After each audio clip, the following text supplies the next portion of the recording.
KPCC ಅಧ್ಯಕ್ಷರು ಬದಲಾಗದಿದ್ರೆ ಕಾರ್ಯಾಧ್ಯಕ್ಷರ ಬದಲಾವಣೆಯೂ ಕೂಡ ಬೇಡ. ಕೆಪಿಸಿಸಿ ಅಧ್ಯಕ್ಷರಿಗೂ ಎರಡು ಪ್ರಬಲ ಖಾತೆ ಇದೆ, ಅವರ ಕಾರ್ಯಭಾರ ಆಗಿಲ್ಲ. ನಾವು ಕೂಡ ಕಾರ್ಯಾಧ್ಯಕ್ಷರಾಗಿ ಮುಂದುವರಿಯುತ್ತೇವೆ ಅಂತ ಹೇಳ್ತಾ ಇದ್ದಾರಂತೆ ಸಿಎಂ ಆಪ್ತ ಸಚಿವರು. ಕಾರ್ಯಾಧ್ಯಕ್ಷರು ಒಟ್ಟು 5 ಜನ ಇದ್ದಾರೆ. 5 ಜನ ಅಂದರೆ ಈಗ ರಾಮಲಿಂಗಾರೆಡ್ಡಿ ಅವರು, ಈಶ್ವರ್ ಖಂಡ್ರೆ ಅವರು, ಸತೀಶ್ ಜಾರಕಿಹೊಳಿ ಅವರು, ಚಂದ್ರಪ್ಪ ಅವರು, ಈ ರೀತಿಯಾಗಿ 5 ಜನ ಇರುವಂಥದ್ದು ಟೋಟಲ್ ಆಗಿ. ಆ ಕಾರ್ಯಾಧ್ಯಕ್ಷರ ಬದಲಾವಣೆ ಆಗುತ್ತೆ. ಬಿಕಾಸ್ ಕೆಲವರು ಸಚಿವರಾಗಿದ್ದಾರೆ. ಈಶ್ವರ್ ಖಂಡ್ರೆ ಸಚಿವರಾಗಿದ್ದಾರೆ, ರಾಮಲಿಂಗಾರೆಡ್ಡಿ ಅವರು ಸಚಿವರಾಗಿದ್ದಾರೆ, ಸತೀಶ್ ಜಾರಕಿಹೊಳಿ ಅವರು ಸಚಿವರಾಗಿರುವಂಥದ್ದು. ಸೊ ಹೀಗಾಗಿ ಈ ಮೂವರು ಏನು ಸಚಿವರಾಗಿ ಕಾರ್ಯಾಧ್ಯಕ್ಷರು ಕೂಡ ಆಗಿದ್ದಾರೆ, ಇವರನ್ನ ಬದಲಾವಣೆ ಮಾಡಿದ್ರೆ ಬೇರೆಯವರಿಗೆ ಅವಕಾಶ ಸಿಗುತ್ತೆ ಅನ್ನುವಂಥ ಒಂದು ಚರ್ಚೆ ನಡೆದಿತ್ತು. ಹಾಗೆ ಬದಲಾವಣೆಯನ್ನು ಮಾಡುವಂಥ ನಿಟ್ಟಿನಲ್ಲಿ ಕೂಡ ನಿರ್ಧಾರವನ್ನು ಕೈಗೊಳ್ಳಲಾಗ್ತಾ ಇತ್ತು. ಈ ಸಂದರ್ಭದಲ್ಲಿ ಹೊಸ ದಾಳವನ್ನು ಓಡಿಸ್ತಾ ಇದ್ದಾರೆ ಸಿಎಂ ಆಪ್ತ ಸಚಿವರು. ಕಾಂಗ್ರೆಸ್ ಉಸ್ತುವಾರಿಯಾಗಿರುವಂಥ ಸುರ್ಜೇವಾಲಾ ಎದುರು ದಲಿತ ಸಚಿವರು ಪಟ್ಟನ್ನು ಎಳೆದಿದ್ದಾರೆ. ಸತೀಶ್ ಜಾರಕಿಹೊಳಿ, ರಾಜಣ್ಣ, ಮುನಿಯಪ್ಪ, ಮಹದೇವಪ್ಪ ಒತ್ತಡವನ್ನು ಹಾಕ್ತಾ ಇದ್ದಾರೆ ಅಂತ ಹೇಳಲಾಗ್ತದೆ.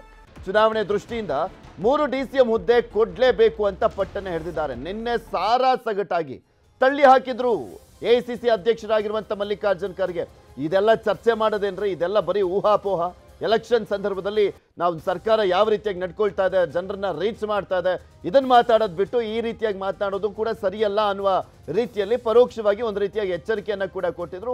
DCM ಹುದ್ದೆ ಸೃಷ್ಟಿ ಇಲ್ಲ ಅನ್ನುವಂಥದ್ದನ್ನು ಸೂಕ್ಷ್ಮವಾಗಿ ಹೇಳಿದ್ರು. KPCC ಕಚೇರಿಗೆ ಕಾರ್ಯಕರ್ತರು ಬರದಂತಾಗಿದೆ ಅಂತ ಆರೋಪವನ್ನು ಮಾಡಲಾಗ್ತದೆ. ಯಾಕೆ ಅಂದ್ರೆ DK ಶಿವಕುಮಾರ್ ಕಾರ್ಯಕರ್ತರಿಗೆ ಸ್ಪಂದಿಸ್ತಾ ಇಲ್ವಂತೆ. DK ಶಿವಕುಮಾರ್ ಅವರಿಗೋಸ್ಕರ 3 DCM ಹುದ್ದೆ ವಿಚಾರ ಕೈ ಬಿಡಬಾರ್ದು ಅಂತ ಆರೋಪವನ್ನ ಅಂದ್ರೆ ಮನವಿಯನ್ನು ಮಾಡ್ಕೊಳ್ತಾ ಇದ್ದಾರೆ. ಒಬ್ಬರಿಗಾಗಿ ನೀವು 3 DCM ಹುದ್ದೆ ಆಗಲ್ಲ ಅಂತ ಹೇಳಬೇಡಿ. ಚುನಾವಣೆ ದೃಷ್ಟಿಯಿಂದ 3 DCM ಹುದ್ದೆ ಕೊಡಲೇಬೇಕು. ದಲಿತ ಸಚಿವರ ಹಠದಿಂದ ಇಕ್ಕಟ್ಟಿಗೆ ಸಿಲುಕಿರುವಂಥದ್ದು ರಾಜ್ಯ ಕಾಂಗ್ರೆಸ್ ಉಸ್ತುವಾರಿಯಾಗಿರುವಂಥ ಸುರ್ಜೇವಾಲಾ ಅವರು. ಸ್ಪೆಷಲಿ ಸಿದ್ದರಾಮಯ್ಯ ಅವರ ಬಣದ ಸಚಿವರುಗಳು ಪಟ್ಟನ್ನು ಹಿಡಿದಿದ್ದಾರೆ.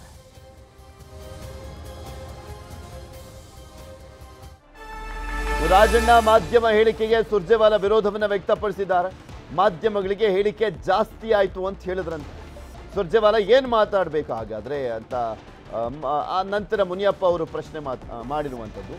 ಏನು ಮಾಡಬೇಕು ಅಂತ ಕೇಳಿದ್ದೀರಾ? ಇದುವರೆಗೂ ಏನಾದರೂ ಬಂದು ಕೇಳಿದಿರಾ ನೀವು?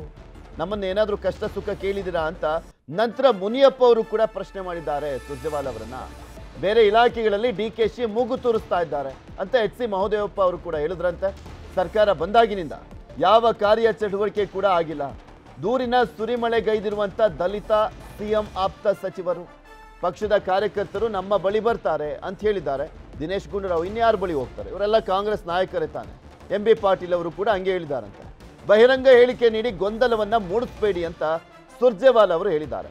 ಹೈಕಮಾಂಡ್ಗೆ ನಿಮ್ಮ ಬೇಡಿಕೆಯನ್ನ ಮನವರಿಕೆ ಮಾಡಿಕೊಡ್ತೀನಿ ಅಂತ ಭರವಸೆಯನ್ನ ಕೂಡ ಕೊಟ್ಟಿದ್ದಾರೆ. ಒಟ್ಟಲ್ಲಿ DK ಶಿವಕುಮಾರ್ ಅವರನ್ನ ಕಟ್ಟಿ ಹಾಕುವಂತ ಪ್ರಯತ್ನ ಎದ್ದು ಕಾಣಿಸ್ತಾ ಇದೆ. ಇಲ್ಲಿ ಅವರನ್ನ ವೀಕ್ ಮಾಡಬೇಕು ಪಕ್ಷದಲ್ಲಿ.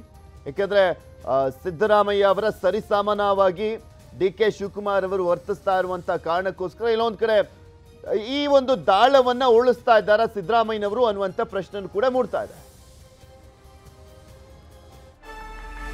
ಹೆಚ್ಚುವರಿ DCM ನೇಮಕ ಮಾಡಿದ್ರೆ ಏನೂ ಆಗಲ್ಲ, ಯಾರು ಯಾರ ಖಾತೆಯನ್ನ ಕೂಡ ಕಿತ್ತುಕೊಳ್ಳಲ್ಲ. ತುಮಕೂರಲ್ಲಿ ಸಚಿವ KN ರಾಜಣ್ಣ ಹೇಳಿಕೆಯನ್ನ ಕೊಟ್ಟಿರುವಂಥದ್ದು. DKಶಿ ಅವರ ಮಂತ್ರಿಗಿರಿ ಯಾರಾದರೂ ಕಿತ್ಕೊಳ್ತಾರ?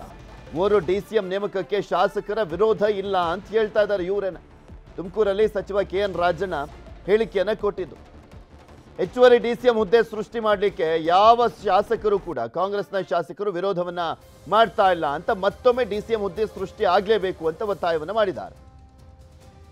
ಏನು ಅವ್ರಿಗೇನು ಮುಜುಗರ ಆಗ್ತದೆ? ಏನು ಮುಜುಗರ ಏನು? ಒಂದು DCM ಇದಾರೆ ಈಗ, ಅದು 3 ಜನಕ್ಕೆ ಕೊಟ್ಟರೆ ತಮ್ಮ ಅಧಿಕಾರ ಕಡಿಮೆ ಆಗುತ್ತೆ. ಏನು ಅವ್ರ ಪೋರ್ಟ್ಫೋಲಿಯೋ ಇವ್ರು ಕಿತ್ಕೊಳ್ತಾರ ಅಂತ? ಯಾರ ಅಧಿಕಾರ ಯಾರು ಕಿತ್ಕೊಳ್ಳೋಕ್ಕಾಗೋದಿಲ್ಲ.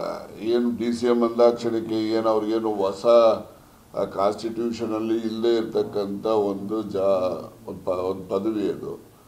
ಆದರೂ ಕೂಡ ಏನೋ ಒಂದು ಗೌರವದ ದೃಷ್ಟಿಯಿಂದ ಪಬ್ಲಿಕ್ ಕನ್ಸಂಪ್ಷನ್ಗೆ DCM ಅಂತಂದರೆ ನಮ್ಮ ಸಮುದಾಯದವ್ರಿಗೆ, ನಮಗೆ ಬೇಕಿರೋರಿಗೆ, ನಮ್ಮ ಮುಖಂಡರಿಗೆ ಒಂದು ಅವಕಾಶ ಕೊಟ್ಟಿದ್ದಾರೆ ಅಂತ ಜನರ ಸಮಾಧಾನಕ್ಕೆ ಆ ಒಂದು ಹುದ್ದೆಗಳ ಸೃಷ್ಟಿ ಆಗ್ತಕ್ಕಂಥದ್ದು. ಸಚಿವರು ಬೆಂಬಲ ಇದ್ದಾರೆ ಸರ್. ಈಗ 3 DCM ವಿಚಾರದಲ್ಲಿ ಈಗ ಬೆಂಬಲ ನೋಡಿ, ಸೈಲೆನ್ಸ್ ಇಸ್ ಆಫ್ ಕನ್ಸೆಂಟ್ ಅಂತ ಗಾದೆ ಇದೆ. ಈಗ ಯಾರು ವಿರೋಧ ಮಾಡಿದ್ದಾರೆ? ಯಾರು ವಿರೋಧ ಮಾಡಿಲ್ಲ ಅಂದಮೇಲೆ ಎಲ್ಲರೂ ಪರ ಇದ್ದಾರೆ ಅಂತ ತಿಳ್ಕೋಬೇಕು.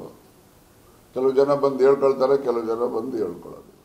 ಕನ್ನಡಿಗರ ಮೆಚ್ಚಿನ ನಿಮ್ಮ ನ್ಯೂಸ್ 18 ಕನ್ನಡ ಈಗ ವಾಟ್ಸ್ಆಪ್ನಲ್ಲಿಯೂ ಲಭ್ಯ. ಕರ್ನಾಟಕ ಮತ್ತು ದೇಶ ವಿದೇಶದ 360 ಡಿಗ್ರಿ ಸುದ್ದಿ ವಿವರವನ್ನ ನೀವು ನಿಮ್ಮ ಕೈ ಬೆರಳುಗಳಲ್ಲಿಯೇ ಪಡೆಯೋದಿಕ್ಕೆ ಈ QR ಕೋಡ್ ಅನ್ನು ಸ್ಕ್ಯಾನ್ ಮಾಡಿ. ನಮ್ಮ ಚಾನೆಲ್ ಅನ್ನು ಫಾಲೋ ಮಾಡಿ, ನೋಟಿಫಿಕೇಶನ್ ಆನ್ ಮಾಡಿ.